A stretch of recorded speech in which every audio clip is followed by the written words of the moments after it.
In building partnerships that will take us through this crisis, Mr. Speaker, we have to implement a strategy for faster and more inclusive economic growth. We are not doing well enough in growing our economy and creating jobs, particularly for our young people. The South African economy has averaged about 3% growth a year since 2009.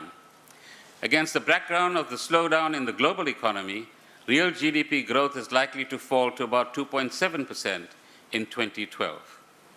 We expect a recovery to 3.6% and 4.2% in 2013 and 2014. But these are modest rates of expansion relative to the social and developmental challenges we face and the opportunities that our mineral wealth and human capabilities offer. On present trends, the deficit on the current account of the balance of payments will widen from 3.3% in 2011 to 4.4% of GDP in 2014. There was a welcome recovery in job creation during 2011, but employment has not yet returned to its 2008 peak, and the employment rate remains stubbornly high at 23.9%. What then is our vision, if we had to paint one, for our economy in 2030? Mr. President, through your leadership, we are able to say to South Africa and the world that we do have a vision for our country and our economy, and that is where would we like to be in the next 20 years. Our new growth path recognizes special employment initiatives that have to be a priority in our present circumstances, while in the longer term, growth in agriculture and manufacturing and investment in a knowledge-based economy must be prioritized. The draft National Development Plan identifies several key objectives for us: lowering the cost for both households and business, increasing public infrastructure spending, growing our manufacturing and agricultural sectors, raising mining output, improving the functioning of the labor market, particularly to help young people access work, and raising competitiveness and exports. In each of these areas, there are steps proposed over the next 3-year period ahead. Our development strategy requires a capable state and active citizens. We need parents to work with the state to deliver quality education, not just the Minister of Basic Education. Community leaders that will help protect neighborhoods. Business leaders and trade unions to grow the economy. Investors to create jobs.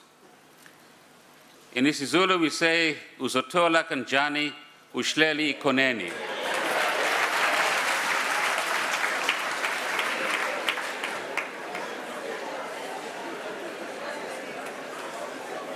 Uzutola kanjeni uhleli ikoneni. Meaning, how far will you get if you are sitting in your corner? We've got to stop sitting in our individual corners and move to a space where we can work with each other. Mr. Speaker, if we are to succeed in putting our economy on a more rapid and inclusive growth path to 2030, we need to effectively direct and manage these levers of change, levers that activate both public and private sector energies and capabilities. Amongst these are our public sector infrastructure program announced by the President, support for industrial development in special economic zones, which Minister Davies is guiding, investment in science and technology, which Minister Pandor is guiding, support for emerging farmers and land reform beneficiaries, Ministers Nkwinti and Jumat Peterson, expansion of employment programs, hopefully all of us, improvements in further education and skills development, the redoubtable Minister Nzimande has all the answers on that one. So these are amongst the things that we need to do together. A sustainable fiscal framework based on the principles of countercyclicality, debt sustainability, and intergenerational equity underpins our growth strategy. Mr. Speaker, we can be proud of the collective wisdom and will of our government in making the tough decisions that have kept our fiscus on a sustainable track. Reprioritization, savings, and this new famous word, haircuts, these have been executed with singular determination. I said to the President, I will share the story about haircuts. So it's not in my speech. So the President, when we were talking about haircuts recently, said that we should look amongst you. Now, clearly, people who come close to me or have very little hair, there's not much of a haircut we can take off you. But if you're close to the Deputy President and maybe Deputy Minister Nell, then you can have a modest haircut and still have some hair left. If you come closer to Minister Molewa, and I'm sure there are colleagues on the left here, then they can have a deeper haircut. So what we're saying to South Africans is that all of our members of cabinet are ready for haircuts. They've got to understand that if we are to prioritize investment, if we are to prioritize infrastructure, then haircuts are necessary to reprioritize our financing. And that's part of the story as we go forward.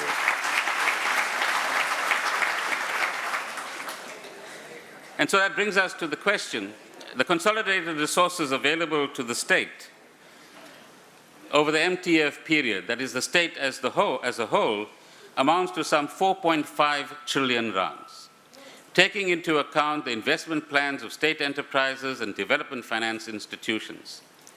Key features of the budget framework include real growth in non-interest expenditure averaging 2.6% over the medium term. This is 2.6% without inflation, which means that even in the slow recovery after the recession, we are still able to take 6% plus 2.6, that's 8.6% increase in our expenditure, bringing spending in line with long-term revenue trends. Additional allocations of almost 56 billion rands over the next 3 years, including 9.5 billion rands for an economic support package.